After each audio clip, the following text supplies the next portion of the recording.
Hello friends, welcome to my YouTube channel. आज का topic है डाल्टन्स एटॉमिक थ्योरी। आज हम लोग इस वीडियो में डिस्कस करेंगे कि डाल्टन्स एटॉमिक थ्योरी क्या होते हैं। First of all, atomic theory. Atomic theory के बारे में जानते हैं कि एटॉमिक थ्योरी क्या है। The theory that all the matter is made up of very tiny individual particles is called atomic theory. वो थ्योरी जो जैसे कि ऑल द मैटर मतलब जितने भी मैटर है वो बनते हैं वेरी टीनी पार्टिकल से, उसको बोलते हैं हम लोग atomic theory. Dalton's put forward his atomic theory of matter is 1808। मतलब जब डाल्टन्स आए तब उन्होंने एटॉमिक थ्योरी को डिस्कवर किया 1808 में। The various postulates of Dalton's atomic theory of matters are as follow. जब डाल्टन्स आए तब उन्होंने बहुत सारे पोस्टुलेट्स बताए। चलिए एक एक करके जानते हैं कि कितने सारे पोस्टुलेट्स उन्होंने बताए थे। तो फर्स्ट पोस्टुलेट्स उन्होंने बताया कि all matter is made up of very small particles called atoms. मतलब जितने भी एटम्स हैं वो बनते हैं बहुत सारे छोटे छोटे टाइनी पार्टिकल से, उसको हम लोग बोलते हैं एटम्स। फिर सेकंड पोस्टुलेट्स उन्होंने कहा atoms can not be divided. Atoms को हम लोग डिवाइड नहीं कर सकते हैं। फिर थर्ड पोस्टुलेट्स में उन्होंने कहा atoms can neither be created nor be destroyed. ये वाला हम लोग laws of conservation of mass में पढ़ चुके हैं कि एटम्स को ना ही बनाया जा सकता है और ना ही डिस्ट्रॉय किया जा सकता है। तो उनका थर्ड पोस्टुलेट्स ये भी था कि एटम्स को ना ही हम लोग बना सकते हैं और ना ही हम लोग डिस्ट्रॉय कर सकते हैं। उनका फोर्थ पोस्टुलेट है atoms of various kind these are many kinds of atoms are element. Atoms का बहुत सारे काइंड्स होते हैं। These are many kinds of atoms are element, जैसे कि एटम्स का जो काइंड है वो एलिमेंट भी है।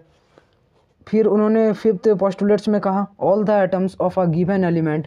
मतलब जितने भी एटम्स हैं उनका एलिमेंट जो है गिवन है, are identical in every respect, और उसका आइडेंटिकल भी, having the same mass size and chemical properties, और उनका जो मास है वो सेम रहेगा, प्रॉपर्टीज भी सेम रहेगा।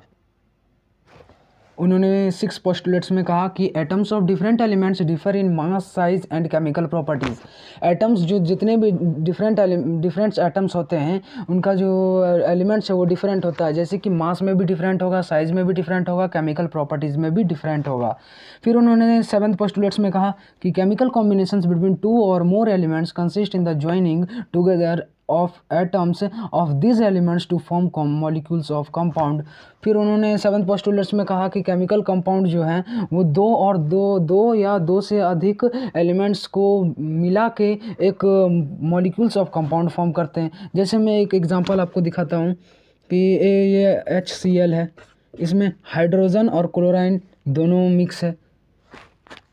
फिर उन्होंने 8 पोस्टुलेट्स में कहा the numbers and kinds of atoms in a given compound is fixed. जो नंबर्स और काइंड, एटम का जो नंबर्स और काइंड है वो कंपाउंड में फिक्स्ड होगा।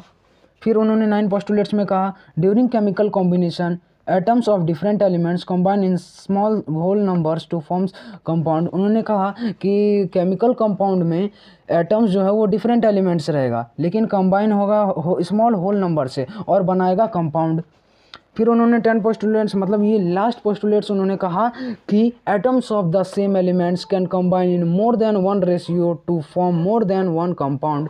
एटम्स जो है वो सेम एलिमेंट रहेगा लेकिन जब वो कंबाइन होगा, किसी के कोई भी दूसरे एलिमेंट्स जब कंबाइन होगा तब उनका जो रेशियो होगा 1, और जब वो बनेगा तो उनका जो रेशियो होगा मोर। आपको ये टॉपिक समझ में आया होगा, तो अगर टॉपिक समझ में आया होगा तो वीडियो को लाइक, चैनल को सब्सक्राइब कर देना और बगल में बेल आइकन को दबा देना ताकि हमारे कोई भी वीडियो का नोटिफिकेशंस आप तक जल्द पहुंचे। तब तक मिलते हैं नेक्स्ट वीडियो में कोई नई टॉपिक के साथ। तब तक के लिए नमस्कार।